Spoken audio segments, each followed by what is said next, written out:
gonna go ahead and remove the leaf here.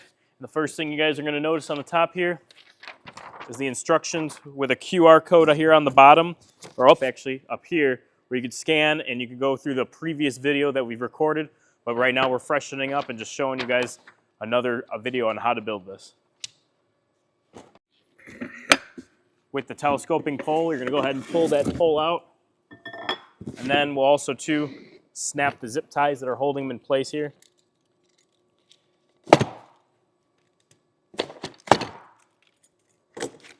So there's your 2 pillars. Next, you'll see that there is a hardware kit. This hardware kit will include the Allen key you'll need and all the hardware to assemble the cart. So we'll put that right there.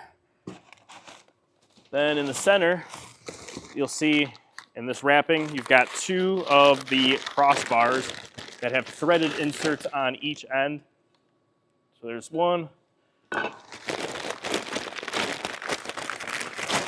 there's 2. And the last thing you'll find in the box here is the axle assembly that's already ready to go and built from factory. So let's get into it.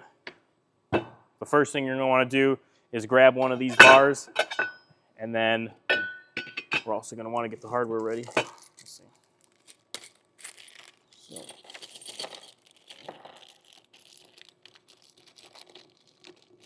All right, you're going to take your bolt and you're going to put it through here, and you're going to get one of your crossbars started.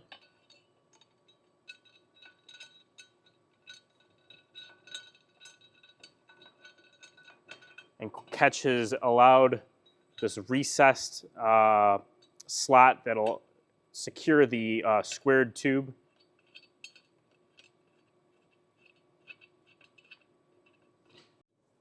Now you got that in place. Now let's go ahead and get the other side lined up.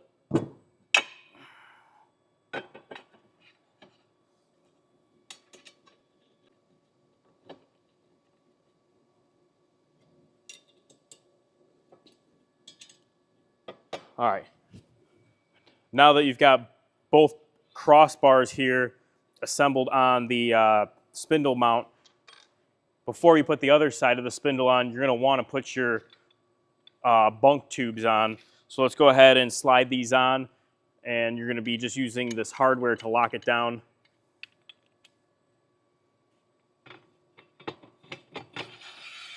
So there's one bunk tube, and then here's the second one that you're going to be putting on here. Okay, bunk tubes are on. Now let's get this other axle on the opposite side. All right, now you're going to want to get the other spindle on here. So let's line that square up.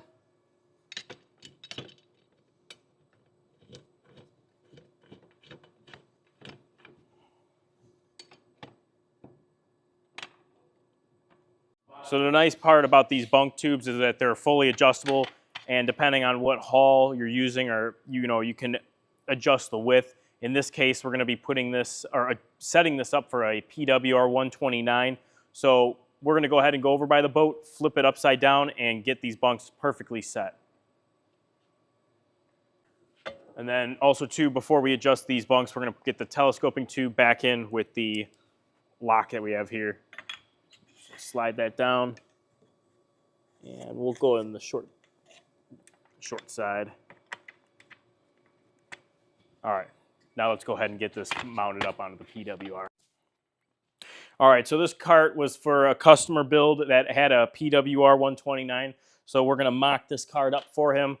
We've flipped over our boat to reference it. So let's go ahead and slide the bunks over, and you will figure out where the best spot is for these bunks to be sitting for this cart.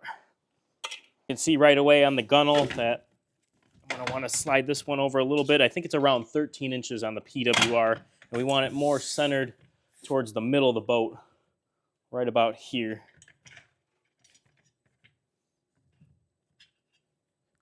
So now that we've got that set up in the right spot, on the front here is the Allen key spot where you're going to lock down the bunks itself. So let's go ahead and lock these in.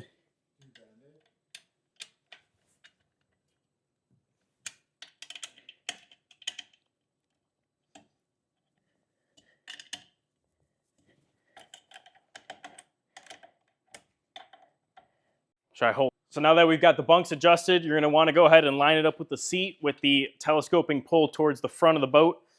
And we'll have it aimed like that. And it's just as easy as grabbing the back end, lifting it onto the bunks. And the Ketch plate right here for the motor mount, it's got a nice handle. And there you go. You can wheel it right down the block.